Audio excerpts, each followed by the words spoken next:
le cerveau de toutes ses capacités, de sa plasticité, notre capacité à en utiliser une grande partie. Et j'ai le plaisir d'accueillir Albert Moukébert. Bonjour Albert. Bonjour. Pour ton nouveau livre Neuromania. Alors Neuromania, aujourd'hui, tout le monde s'approprie le cerveau pour justifier son bouquin de développement personnel. On explique que le bonheur, l'émotion, nos peurs, nos croyances, notre capacité à évoluer individuellement avec les interactions de nos neurones. Et finalement, tu montres dans ton livre que c'est un peu plus compliqué que ça, avec des démonstrations scientifiques. C'est passionnant et on va plonger dans l'univers de notre cerveau pour les 30 prochaines minutes.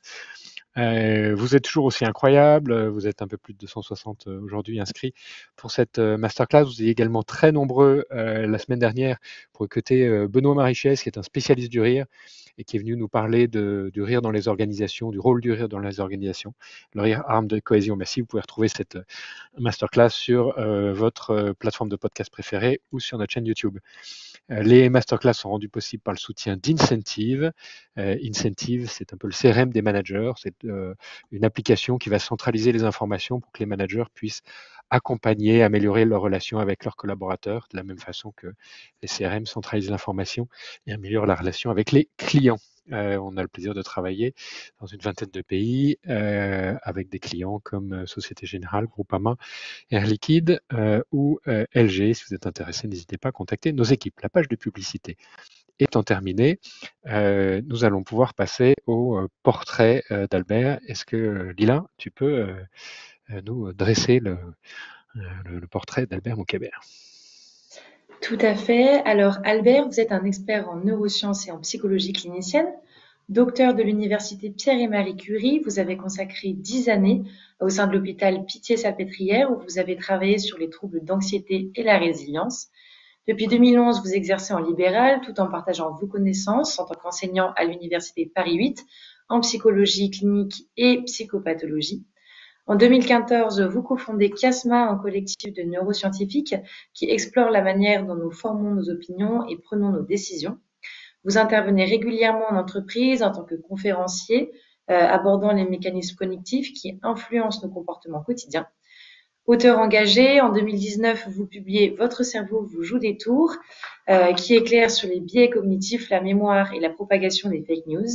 En 2024, vous poursuivez cette démarche avec Neuromania, le vrai du faux sur votre cerveau, un livre qui dévoile les mystères des neurosciences, mais aussi les nombreux mythes qui l'entourent.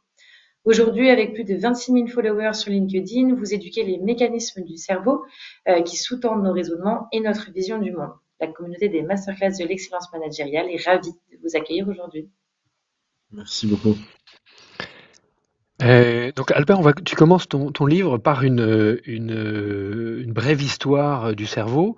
Beaucoup d'entre nous ont lu Système 1, Système 2 de Daniel Kahneman, du regretté Daniel Kahneman, qui nous a quittés cette année. Est-ce que tu peux nous dresser très rapidement les fondements de cette évolution de l'histoire du cerveau et pourquoi tout le monde veut s'accaparer le cerveau dans son domaine?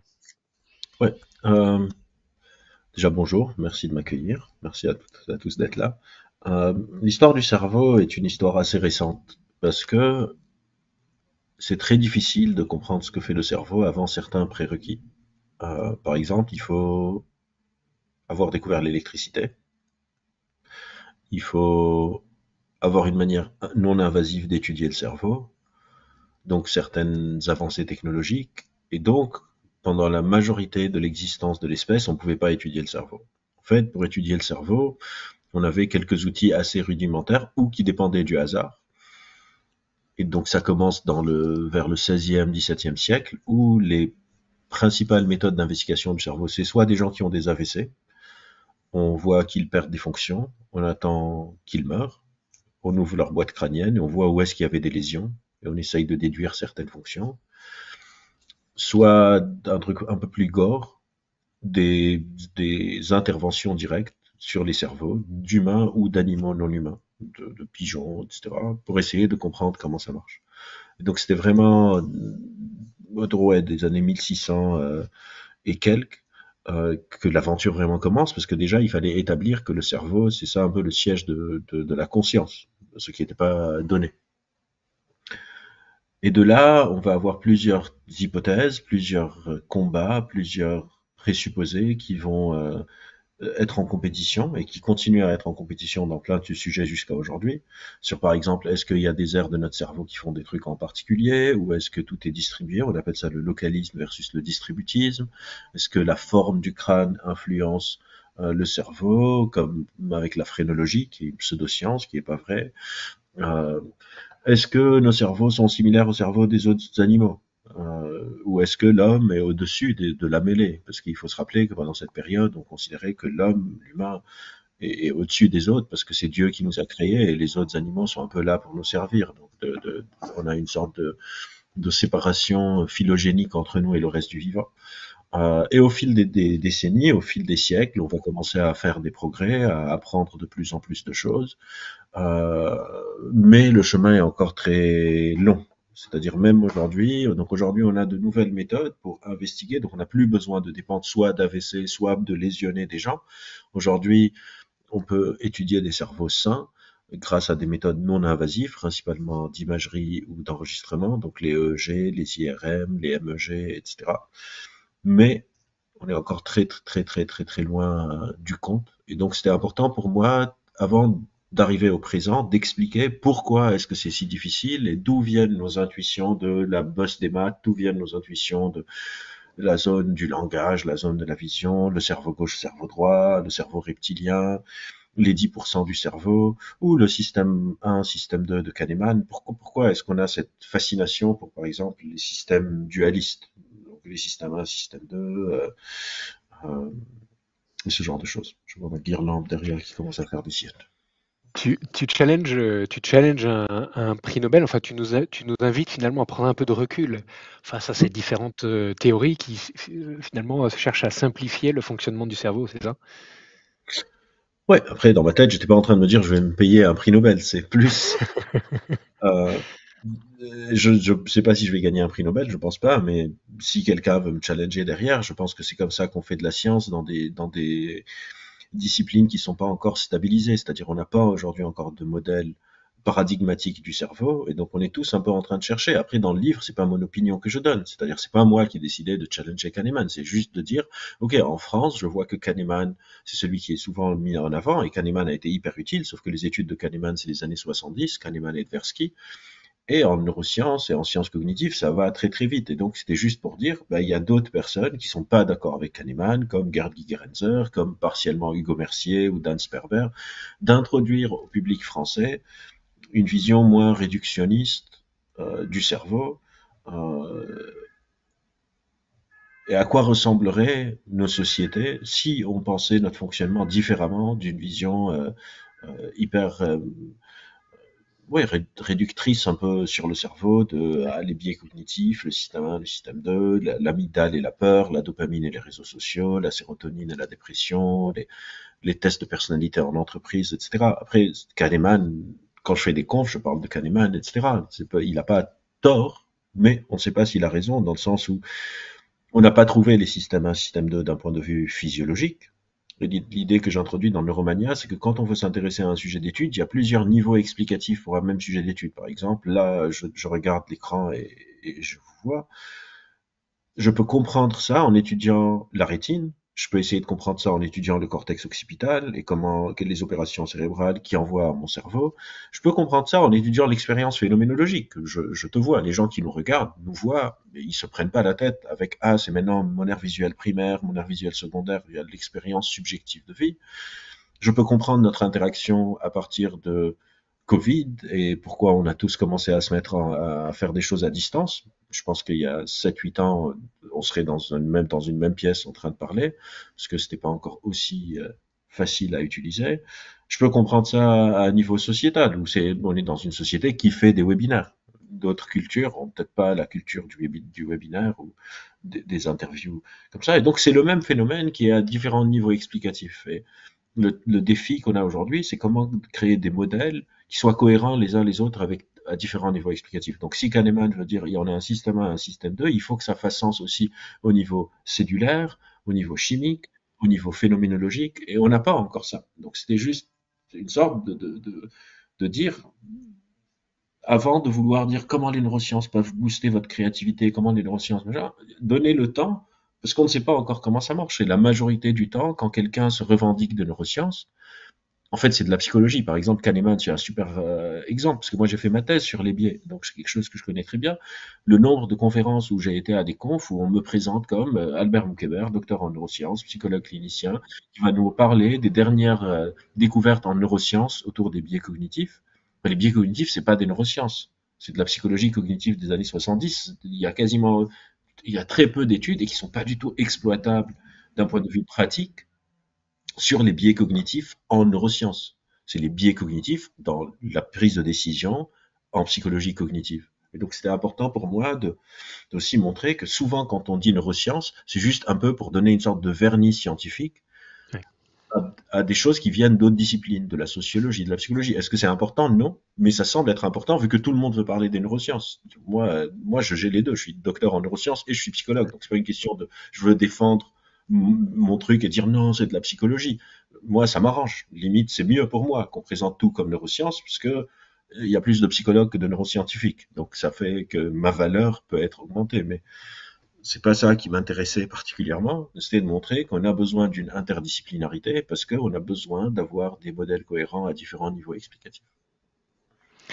La deuxième partie de ton livre, tu l'as intitulé de mémoire la beauté du cerveau ou la complexe beauté du cerveau. Est-ce que tu peux l'illustrer par rapport à... Alors, nous, nos auditeurs, ce sont des dirigeants, des directeurs commerciaux, des directeurs marketing. Est-ce qu'on parle beaucoup en entreprise ou même dans la société, de quotient intellectuel, de quotient émotionnel?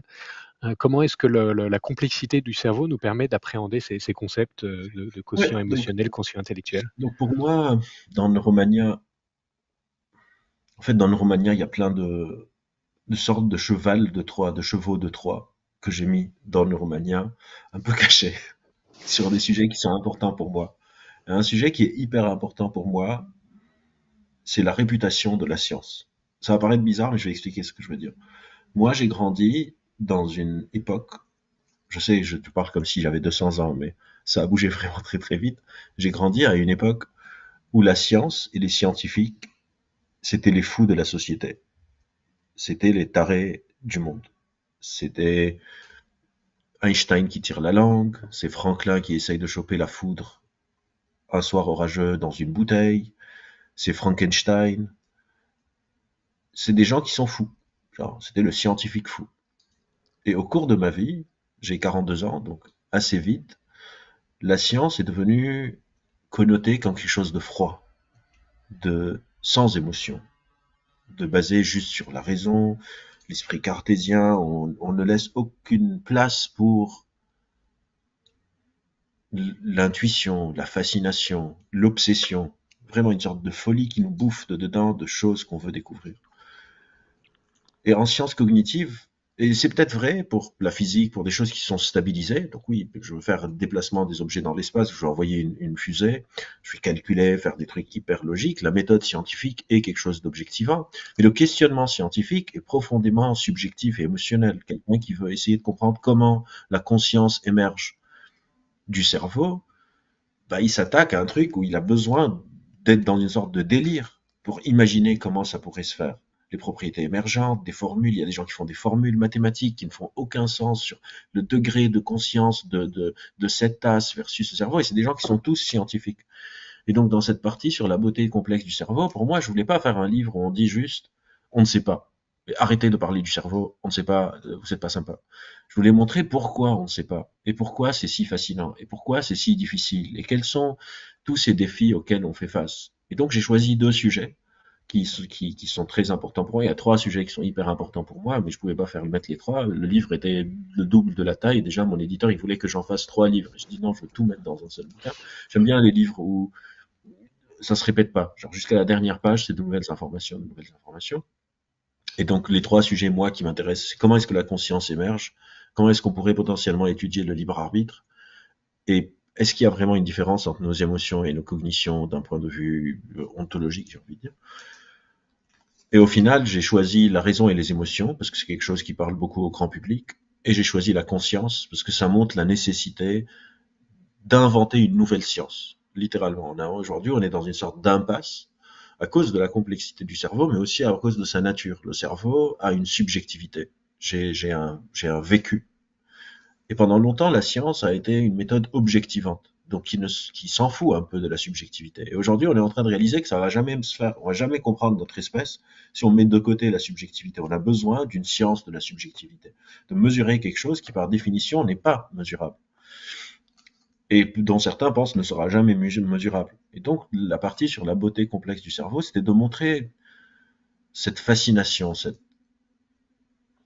cette difficulté, et qui pour moi est hyper motivante de comprendre le cerveau. Et donc, c'était une sorte de respiration, c'est la troisième partie du livre, pour dire, regardez, non, travailler dans les neurosciences, c'est pas faire des maths et du double aveugle et avoir une significativité en dessous de 0,05, mais c'est se demander quelle est ma posture philosophique. Et si moi je suis fonctionnaliste, je vais m'intéresser à la conscience des IA. Mais si moi je suis pas fonctionnaliste, je m'en fous. Si moi je suis idéaliste, je peux même explorer l'idée que la conscience précède la matière et que la matière émane de la conscience et pas l'inverse, pas la conscience qui émane de la matière. Si moi je suis physicaliste, je vais étudier le concept des propriétés émergentes et se questionner, est-ce qu'une molécule d'eau, ça mouille vraiment ou est-ce qu'il faut plusieurs molécules d'eau pour que la propriété mouillage apparaît. euh, et je voulais juste partager que non, genre, la science n'a pas tout compris encore, qu'il y a encore des terres inconnues à découvrir, et que si la physique a eu un peu sa révolution scientifique au cours du XXe siècle avec Van Neumann et Einstein et Bohr et tout Heisenberg et tous les autres, en sciences de l'humain, on n'a pas encore eu ça. Et c'est une sorte d'appel aux philosophes, aux sociologues, aux anthropologues, aux linguistes, aux statisticiens, aux ingénieurs en intelligence artificielle, aux coachs, aux psychologues, aux neurologues, aux neuroscientifiques. Donc on a besoin de beaucoup de gens qui ont beaucoup d'imagination. Et une fois qu'on a résolu le problème de l'imagination, la partie technique, c'est la partie facile. Et la partie difficile de la science, c'est l'idéation scientifique. Alors sur les trois sujets que tu nous as mentionnés, l'émotion et la cognition, le libre arbitre et la conscience, euh, passons un peu de temps peut-être sur les émotions et la cognition. Euh, Comment est-ce que on peut, tu vois, dans un environnement professionnel, comment est-ce qu'on peut réfléchir à ces sujets pour finalement aider à une réflexion collective? J'aimais beaucoup dans ton profil LinkedIn, tu te présentes comme égrégore. Alors, égrégore, je connaissais pas le nom, et du coup, je me suis intéressé. Et l'égrégore, forme pensée est souvent décrit comme une construction métaphysique née d'une concentration collective. Donc c'est tout à fait ce que tu décris. C'est comment est-ce qu'on fait converger les domaines scientifiques pour arriver à une compréhension plus fine, humaine finalement, de ce que c'est que la conscience. Comment est-ce que émotion et cognition, le travail que tu as mené ou les lectures que tu as menées sur les émotions et les cognitions peuvent nous aider à penser ensemble ces deux concepts? En fait, en sciences cognitives, on a un problème qui est aussi un avantage. C'est qu'on n'a pas attendu les neurosciences ou la psychologie pour commencer à hypothétiser notre fonctionnement. On a un bagage d'intuition, de philosophie, sur plein de sujets, dont nos liens entre les émotions et notre raison. Dans le livre, j'explique que cette opposition, par exemple, entre les émotions et la raison, on l'a hérité du Phèdre de Platon, bien avant qu'on sache que c'est le cerveau de toute façon. Et il y a des chercheurs qui sont en train de se dire, OK, imaginez qu'en fait, on n'avait pas d'intuition autour de l'humain, et on démarre aujourd'hui une nouvelle discipline pour étudier notre propre fonctionnement. Est-ce qu'on séparait l'émotion et la raison?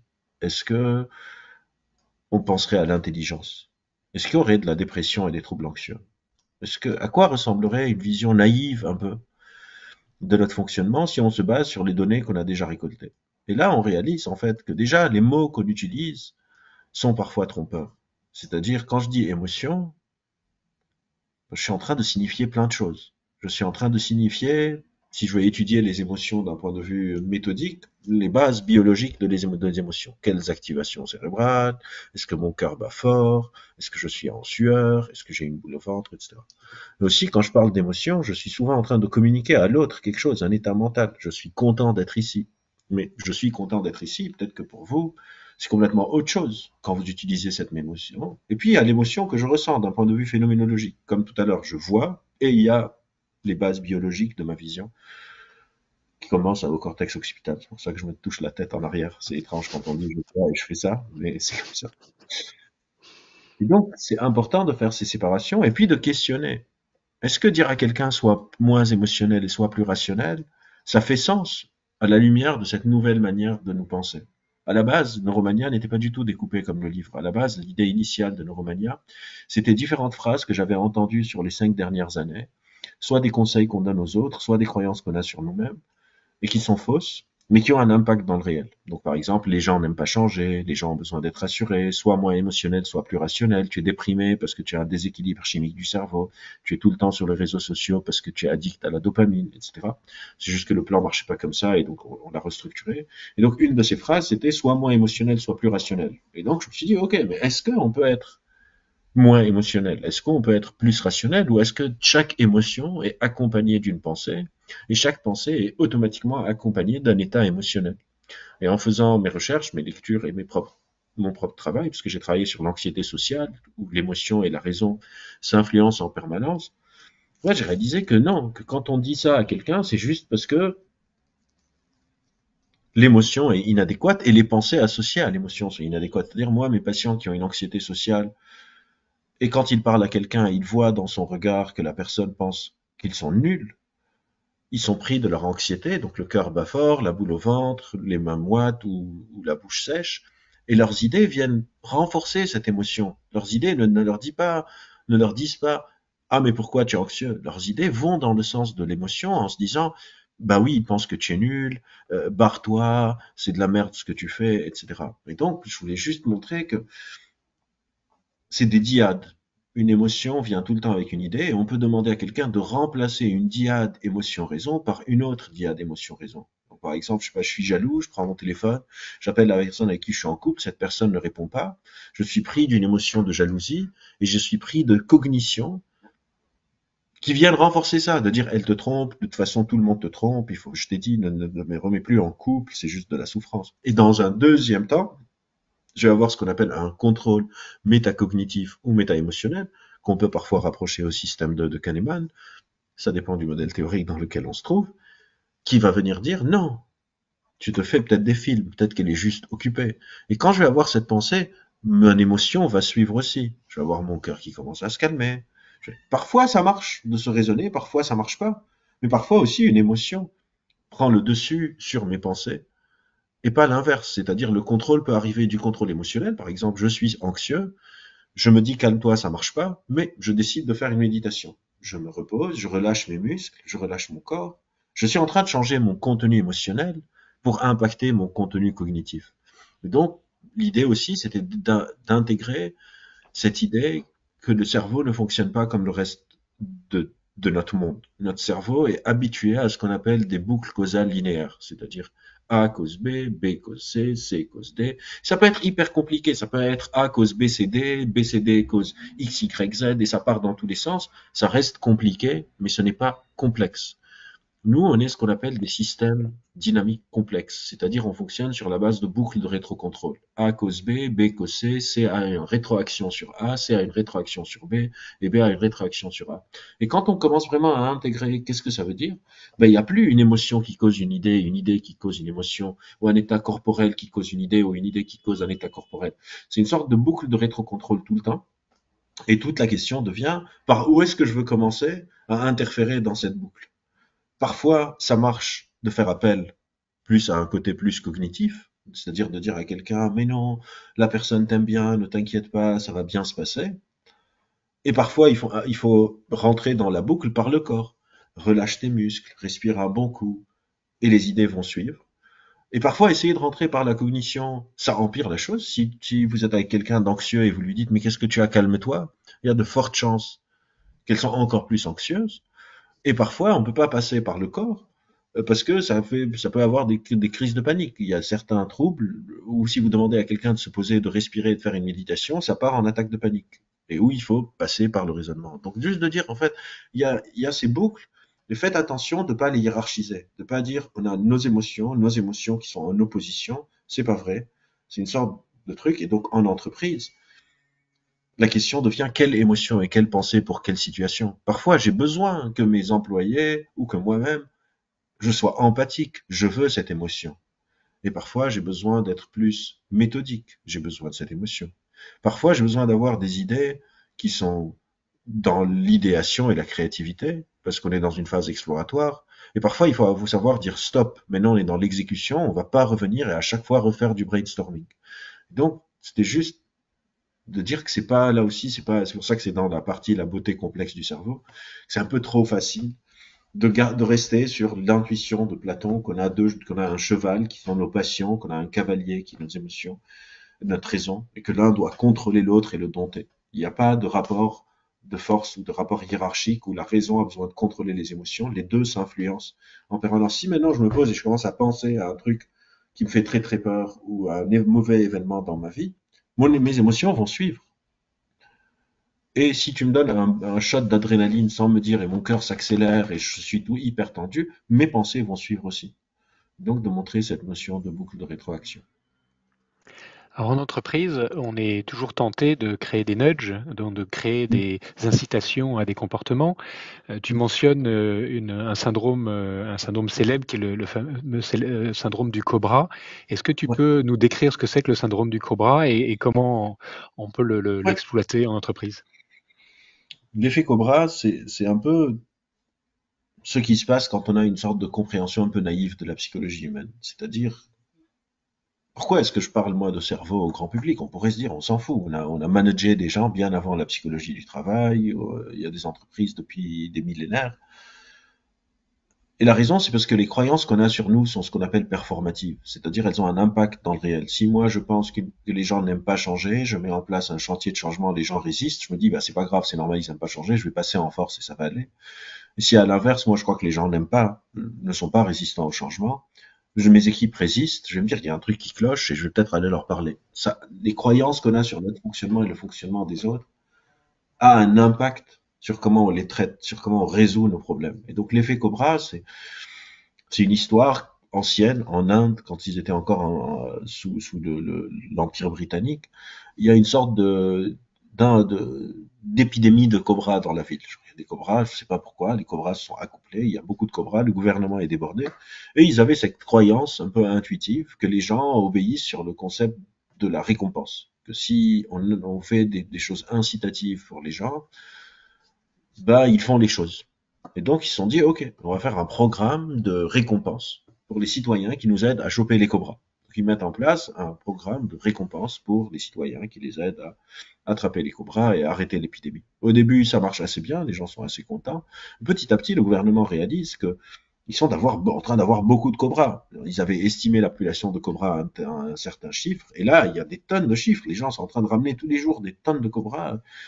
Donc quelqu'un se dit, bah, il y a un truc qui va pas, il va aller chercher, et là il réalise que les gens sont en train d'accoupler des cobras chez eux pour toucher la récompense monétaire. Ils se disent, oula, qu'est-ce qui s'est passé?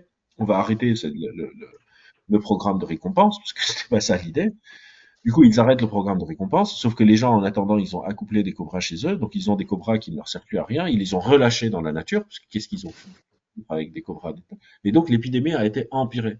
Cette vision un peu naïve que les gens sont motivés juste par la carotte, ils ont juste peur du bâton, bah, a fait qu'une situation est devenue pire. Et on le retrouve beaucoup en entreprise, pas juste dans les incentives, quand on essaye de donner des carottes, mais aussi par exemple dans la mesure. Il y a une loi dans ce même chapitre qui s'appelle la loi de Goodhart, qui est sur les mesures, ce qu'on appelle dans les entreprises les KPI, les KPIs, où on veut tout mesurer. Sauf que la loi de Goodhart dit, quand une mesure devient une cible, elle cesse d'être une bonne mesure. C'est-à-dire, quand moi je mesure des humains, ben, ça risque de changer leur comportement d'une manière qui n'est pas souhaitable. Je donne un exemple pas d'entreprise, à l'école. Le fait qu'on explique aux étudiants que le plus important, c'est de réussir l'examen, d'avoir une bonne note, ben, ça fait que les enfants ils sont moins intéressés par l'apprentissage et plus intéressés par réussir l'examen. Donc ils vont bachoter, ils vont essayer de deviner qu'est-ce qui va venir à l'examen, ils vont essayer de tricher, et ils vont essayer de faire des antisèches, d'étudier la veille, parce que leur but n'est pas d'apprendre, leur but c'est d'avoir une bonne note. C'est un peu la même chose qui peut se passer en entreprise. Moi, je mets des KPI ou des programmes de meilleur employé du mois. Bah, si ça se trouve, il y a quelqu'un dans mon équipe qui veut vraiment être le meilleur employé du mois et qui commence à saboter les autres membres de son équipe. Parce qu'il se dit, bah, c'est moi qui veux la promotion, parce que je veux acheter un téléviseur, un écran plat, et si je suis l'employé du mois, j'ai un bonus de 1000 euros. C'est pile ce qui me manque sur mon budget. Et donc, il faut juste, ça ne veut pas dire qu'il faut rien mesurer, hein. C'est juste qu'il faut calibrer notre vision de notre fonctionnement à comment on fonctionne vraiment, et pas avoir une sorte de vision naïve, un peu caricaturale de la carotte, du bâton, et ne pas croire que, encore une fois, on a une subjectivité et on est un système dynamique. Et donc, quand on tripote un peu le système, bah, ça peut avoir des conséquences non souhaitées et non souhaitables, comme l'effet Cobra, comme la loi de Goodhart, comme les effets rebonds, etc. Comme la paralysie du temps. En 1943, Warren McCulloch, qui est un chercheur en neurobiologie, c'est Walter Pitts, qui est lui en chercheur en psychologie cognitive, il crée le Threshold Logic Unit, qui est considéré par beaucoup comme le premier neurone artificiel. Ouais. On parle beaucoup d'IA, on parle beaucoup d'IA générative. Tu as mentionné le sujet de la conscience. Alors, je pense que c'est la conscience en tant qu'intelligence réflexive plus qu'en tant que conscience morale auquel tu fais référence. Comment est-ce que l'IA va nous permettre d'approfondir les mécaniques cognitives, les mécaniques du cerveau, puisque maintenant on est capable de répliquer un nombre 10 milliards, 15 milliards, 50 milliards de connexions simultanées. Est-ce que l'IA va nous permettre d'avancer, de faire des avancées significatives pour finalement consolider tous les domaines scientifiques que tu citais tout à l'heure? Oui, donc c'est super de citer McCulloch parce que quelqu'un pourrait se dire pourquoi un neuroscientifique parle d'IA. Mais en fait, l'IA à la base a été créée par les neuroscientifiques. Parce que comme je vous disais, c'était hyper compliqué d'étudier le cerveau. Et les IRM, c'est 1991. Là, on est en 1947 ou 49, je sais plus. Euh, 43, je crois. Ouais. 43, voilà. Ah, c'est le perceptron de Rosenblatt en 47. C'est le premier réseau neuronal. Euh, donc le TLU, premier neurone artificiel, parce que les gens se sont dit, ok, on n'arrive pas à étudier un cerveau in vivo, on n'a pas de moyens, on ne sait pas comment faire, on va pas abîmer le cerveau des gens pour comprendre. Ce qu'on peut faire, c'est recréer le cerveau dans un environnement contrôlé. Donc on va essayer de créer un neurone artificiel. Et le but de l'IA à la base, c'est pas du tout de faire ChatGPT ou Midjourney ou Sora. Le but de l'intelligence artificielle à la base, c'est vraiment de recréer le cerveau dans une machine pour pouvoir mieux étudier le cerveau et mieux comprendre notre truc. C'est ça l'intuition de base. Et les premières 20, 30, 40 années de cette aventure furent hyper fertiles et fécondes. C'est-à-dire, ça nous a vraiment permis de comprendre le cortex moteur, ça nous a vraiment permis de faire des avancées immenses autour de la vision. Mais petit à petit, les chemins se sont écartés. C'est-à-dire, l'IA est devenu un produit à lui tout seul. On a perdu un peu l'intuition de base de vouloir juste étudier le cerveau et c'est devenu un produit à lui tout seul. Faire des algorithmes pour les réseaux sociaux, faire de l'IA générative, conversationnelle, de l'IA de big data pour détecter des cancers. On a trouvé en fait que ce truc avait des applications hyper pratiques. Mais les liens avec les neurosciences restent assez étroits. C'est-à-dire on a ce qu'on appelle les neurosciences computationnelles. C'est une branche des neurosciences qui utilise les IA pour modéliser le cerveau. Donc on est encore dans cette approche dans certains cas. Et surtout, on a commencé à faire le chemin inverse. On va essayer d'étudier le cerveau pour développer de meilleures IA. Après, aujourd'hui, en 2024, les IA que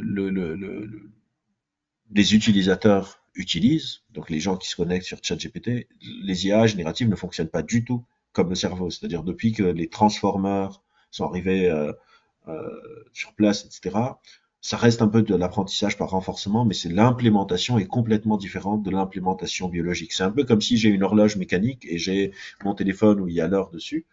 Les deux mesurent le temps, mais ils mesurent pas le temps de la même manière. Donc on a des fonctions très similaires. Les deux, on peut parler, les deux, on peut oublier, tous les deux, on peut tomber malade et avoir besoin d'antivirus, tous les deux, on a besoin d'être mis en veille, tous les deux, on peut halluciner, euh, etc. Mais on n'arrive pas à la même fonction du même chemin. Après, ça continue à être hyper utile.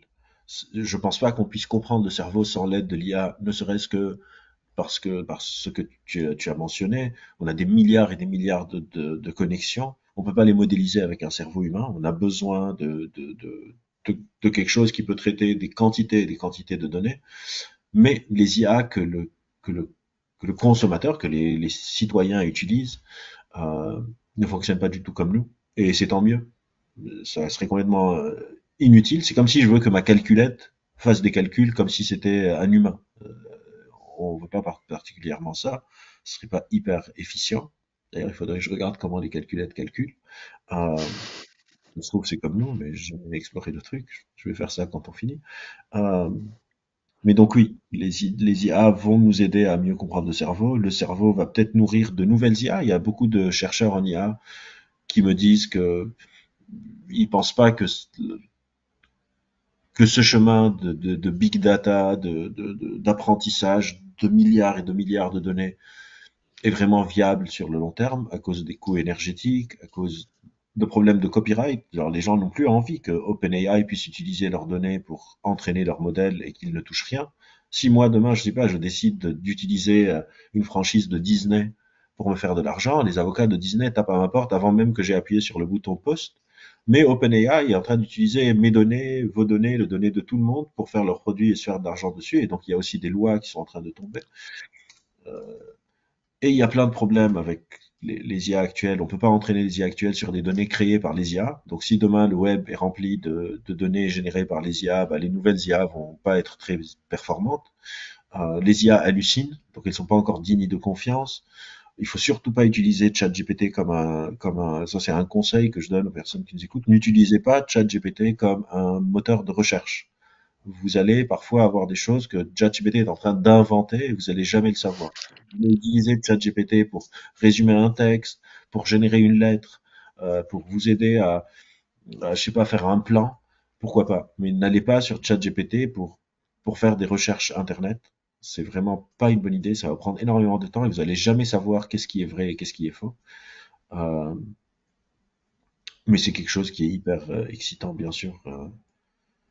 Tant qu'on Très utilise excitant la bonne technologie. je vous recommande à tous la lecture d'un mémo que Dario Amodei, qui est le patron d'Anthropic, a écrit en octobre. Ça fait une trentaine de pages où il décrit à la fois tous les risques que tu mentionnes, mais également l'espoir que fait porter l'IA. C'est un mémorandum qui, je pense, fera date, qui est disponible sur Internet, sur son site ou un peu partout sur le web. Dario Amodei, le patron d'Anthropic. Albert, un immense merci pour cet échange. Et pourtant, en général, je me laisse jamais déborder, mais là, tu vois, on a débordé 10 minutes. C'est que la discussion était vraiment passionnante. Quelques ouvrages que tu nous recommandes. Maniac de Benjamin Lebattu. Ouais, absolument. Je ne peux Benjamin Labattu, je l'ai découvert avec un livre avant Maniac. Maniac est un peu partout dans les bibliothèques. J'étais très surpris que tout le monde soudainement connaisse Benjamin Labattu. Il a écrit un livre avant qui est vraiment très petit, qui s'appelle When We Cease to Understand the World. Je sais pas comment ça s'appelle en français. Mais c'était vraiment un livre qui m'a profondément intrigué parce que ça s'appelle de la réalité fiction. Donc en gros, il va passer en revue des événements de la vie des physiciens du XXe siècle, mais il invente des choses en plus. Il mélange de la fiction et de la vérité. Et c'était incroyable. Et donc quand j'ai vu qu'il a sorti un nouveau livre, donc Maniac, je me suis jeté dessus. Euh, et j'avais bien raison. When We Cease to Understand the World faisait ça, donc j'étais vraiment sur ma faim. Maniac est plus épais, on va dire. Et c'est un peu la même chose, c'est-à-dire il invente des choses, mais qui s'est mélangé avec la vérité. Et c'est l'histoire de John von Neumann, qui est probablement le scientifique le plus intelligent de l'histoire et qui est le moins connu par le grand public. J'étais avec Étienne Klein récemment et c'est marrant parce qu'on s'est retrouvé dans un café Et j'avais mon maniaque, et j'arrive sur la table, il était en train de lire son maniaque. Donc on lisait le même bouquin. Et on discutait de comment von Neumann est si peu connu, alors que il a touché à tout. Von Neumann, c'est lui qui a fait la théorie des jeux. Il a travaillé sur la physique quantique, sur euh, l'énergie atomique, sur vraiment tout. Et il est très peu connu. Certains disent que c'est une des rares personnes du XXe siècle qui était plus intelligente qu'Einstein.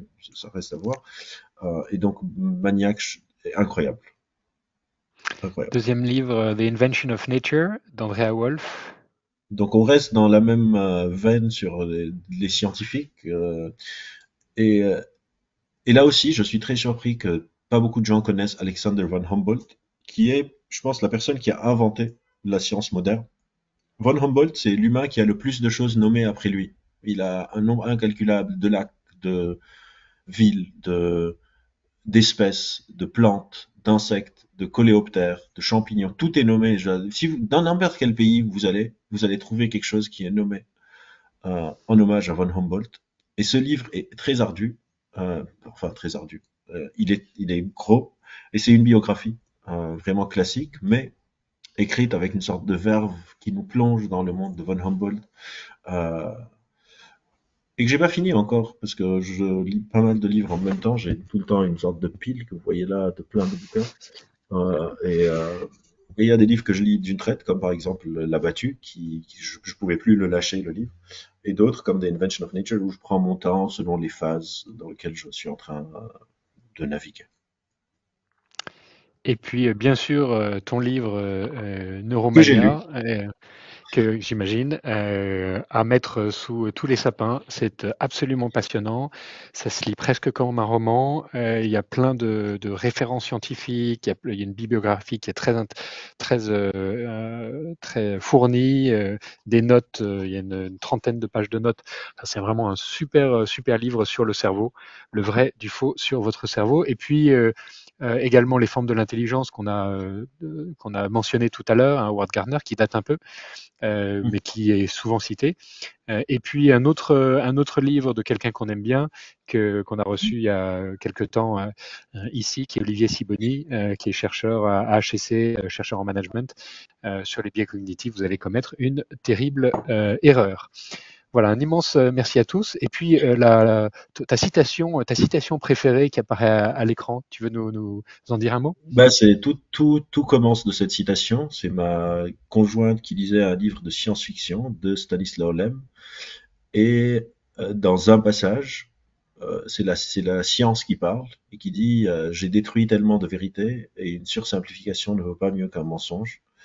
Et je me suis dit ah, cette citation me parle. Et pour l'anecdote, j'ai oublié de la mettre dans le livre. Les premières éditions n'ont pas cette citation, mais heureusement le livre a assez bien marché pour qu'on réimprime. Et maintenant le livre commence avec cette citation. Donc a priori, si vous rachetez le livre, si vous achetez le livre maintenant, la première citation sera celle-ci, parce que je pense qu'effectivement, quand on simplifie à outrance, bah, ça ne devient pas mieux qu'un mensonge. Et j'essaye.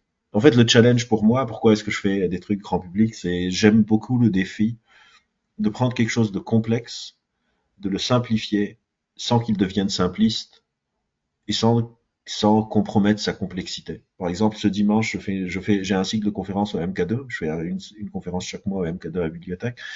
Et la conférence de ce dimanche, c'est où sont nos souvenirs? Sur la mémoire un peu. Et la question, s'il y a des personnes qui veulent venir, la réponse c'est on ne sait pas. Mais j'aime beaucoup me mettre ce challenge de rentrer vraiment dans le détail de la complexité des choses. Je suis quelqu'un qui est fasciné par le réel, de rentrer dans les détails et de le rendre accessible. Donc on va parler de est-ce que les souvenirs sont dus à la plasticité cérébrale, est-ce qu'ils sont dus à des mécanismes dans le noyau des cellules, etc., qu'on ne comprend pas très bien, mais c'est vraiment cette difficulté que j'aime dans mon travail, en tout cas face au grand public, de ne pas compromettre la complexité de ce qui nous rend intéressant sans que ça soit compliqué. De faire complexe mais pas compliqué, simple mais pas simpliste. Belle ambition. Belle ambition. Un immense Ambitieux. merci Albert pour ta présence avec nous. Il nous Merci à reste tous. peut-être le temps pour une question. Lila, est-ce qu'on a des questions de nos auditeurs? Choisis la plus pertinente. Oui, tout à fait. Alors, on a une question de Sabrina qui demande quelles applications concrètes voyez-vous émerger grâce à Neuralink et les recherches en enhancement cérébral dans les 10 prochaines années? Alors, pour être très transparent et rapide, tout ce que Neuralink a montré jusqu'à maintenant, on sait déjà le faire. Moi, il y a 15 ans, j'ai joué à un jeu vidéo avec un casque EEG.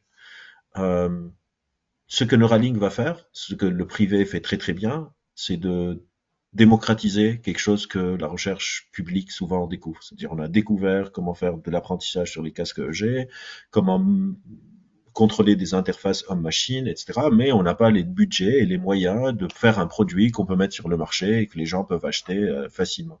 Donc ça va aider beaucoup de personnes qui ont des problèmes moteurs, ou des problèmes de paralysie, ou des problèmes de vision, ou des problèmes d'audition, des problèmes perceptifs. Mais les promesses de on va télécharger notre conscience, on va augmenter notre mémoire, etc., c'est de la pure science-fiction. En tout cas, aujourd'hui, on n'a aucune idée comment faire. Donc, sur les 10 prochaines années, je ne pense pas qu'il y aura de l'augmentation de l'humain. On ne sait pas comment faire, on ne sait pas comment ça marche. Par contre, il va y avoir un genre palier des déficits de certaines personnes qui sont touchées de certains troubles. Je pense que Neuralink peut jouer un rôle assez central dans ça à cause de la force de frappe qu'ils ont. Et c'est déjà hyper bien parce que c'est important d'aider des personnes qui ont perdu certaines fonctions à pouvoir revivre plus normalement. Mais pour la personne lambda, le Neuralink n'a pas d'application et dans le futur proche n'en aura pas, sauf un grand bond de compréhension du cerveau, mais il n'y a pas vraiment de signaux qui laissent penser que ça va arriver. Albert Moukébert, Neuromania, là, le vrai et le faux sur votre cerveau. On vous donne rendez-vous à tous, si vous le souhaitez, ce dimanche 15 décembre à 11 heures du matin au MK2 Bibliothèque pour parler de la mémoire. Euh, on vous donne rendez-vous l'année prochaine. On va s'arrêter pour la pause de fin d'année. Et l'année prochaine, on commencera avec une merveilleuse masterclass avec le fondateur des Cafés Joyeux, qui permet à beaucoup de personnes en situation de handicap de retrouver une activité. Il y a une quarantaine maintenant de Cafés Joyeux en France, une extraordinaire aventure. Et c'est Yann Bucaille, son fondateur, qui viendra nous en parler. Merci à tous. Excellente fête de fin d'année. Merci de votre fidélité et gardez la même ambition qu'Albert nous a communiqué aujourd'hui. Essayez de rendre le complexe simple sans simplisme. C'est vraiment une belle phrase qui va nous animer tout au long de cette fin d'année. Merci de votre fidélité à tous et à l'année prochaine.